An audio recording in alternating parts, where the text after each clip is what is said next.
Sangat sedikit, karena begitu saya baru coba, lidah saya langsung kaget. Saya bilang, ini kopi atau apaan ya? Rasanya kok aneh ya? Terus saudara ludahkan itu setelah? Saya tidak melepeh. Setelah? Saya tidak melepeh, tapi rasa di lidah itu lama, pahit, panas, pedas. Pokoknya benar-benar, saya masih ngobrol sama Mirna, Mir ini apaan ya? Maksudnya aneh banget rasanya kopinya. Lalu Mirna bilang, bener kan Han, gue gak bohong. Terus aku bilang, iya. Masih ingat Hani, teman Mirna Salihin yang juga menjadi saksi kunci kasus kopi sianida. Kabar Hani dikulik setelah viral film dokumenter berjudul Ice Cold, Murder Coffee and Jessica Wongso. Hani juga ada di lokasi kejadian ketika Mirna Salihin tewas setelah menenggak kopi sianida. Berdasarkan dokumentasi Kompas TV pada 13 Juli 2016, Hani Juitabun pernah mengurai kesaksian di depan hakim terkait kasus yang menjerat temannya Jessica Wongso. Dalam kesaksiannya itu, Hani menceritakan detik-detik Mirna meminum es kopi Vietnam di Cafe Olivier Grand Indonesia pada 6 Januari 2016.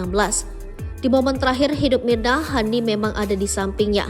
Untuk diketahui, Hani, Jessica Wongso, dan Mirna adalah teman sejawat yang sama-sama berkuliah di Australia. Di tanggal tersebut, Hani diajak oleh Mirna untuk bertemu Jessica Wongso. Di persidangan tersebut, Hani pun menceritakan detail momen saat Mirna meneguk kopi yang ternyata mengandung sianida. Lalu Mirna bilang, Mirna semakin marah mukanya. Sumpah, Han, ini parah banget. Ini aneh banget rasanya. So bad katanya. Pokoknya Mirna terlihat semakin marah. Dia bilang, lu cobain deh, gue gak bohong. Melihat sahabatnya marah, Hani kaget bukan kepalang. Namun di momen tersebut, Hani masih sempat berbicara dengan Mirna. Lebih lanjut, Hani pun menyebut bahwa Mirna kala itu marah karena kopi yang dipesan oleh Jessica Wongso terasa tidak enak. Hingga akhirnya Mirna pun sempat menyuruh Hani untuk meminumnya. Kala itu rupanya tak cuma Mirna yang meminum kopi tersebut, ternyata Hani juga ikut meminumnya tapi hanya sedikit. Sempat mencicipi kopi tersebut, Hani tahu alasan kenapa Mirna sangat marah. Sangat sedikit, karena begitu saya baru coba, lidah saya langsung kaget. Saya bilang, ini kopi atau apaan ya? Rasanya kok aneh ya? Terus saudara ludahkan itu setelah? Saya tidak melepeh. Setelah? Saya tidak melepeh, tapi rasa di lidah itu lama, pahit, panas, pedas. Pokoknya benar-benar, saya masih ngobrol sama Mirna, Mir ini apaan ya? Maksudnya aneh banget rasanya kopinya.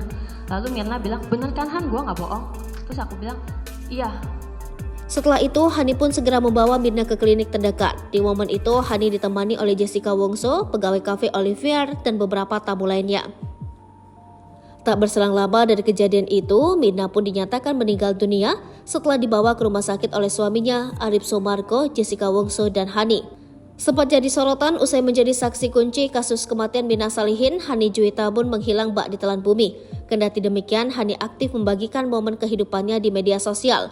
Melalui akun Instagramnya, Hani pun mengabarkan bahwa dirinya sudah menikah. Hani kini juga telah memiliki 2 orang anak, Harry dan Millie. Dalam akun media sosialnya juga, Hani mengungkap pekerjaan terkininya. Hani kini seorang ilustrator di salah satu toko pembuatan pernak-pernik. Dalam unggahannya, Hani terlihat bahagia bersama keluarga kecilnya. Beberapa kali Hani mengunggah momen berkumpul dengan seluruh keluarganya. Kehidupan Hani terlihat menyenangkan pasca berduka dalam kasus kematian Mirna. Terlebih, Hani adalah sosok yang menyaksikan detik-detik Mirna tiada. Hani bahkan sempat mencicipi kopi yang sama dengan Mirna. Karenanya, kondisi Hani yang masih sehat pasca meminum kopi sianida tersebut sempat membuat heboh publik. Dalam persidangan, ahli toksikologi Universitas Udayana Bali, Imade Agus Gelgel Wirasuta mengungkap penyebab Hani mampu bertahan padahal sempat mencicipi kopi sianida. Saksi lain, Hani tidak meninggal dunia karena jumlah yang masih tidak memberikan dosis yang membuat dirinya menyebabkan kematian, kata Imade Agus Gelgel Wirasuta dalam persidangan di Pengadilan Negeri Jakarta Pusat pada 28 Agustus 2016.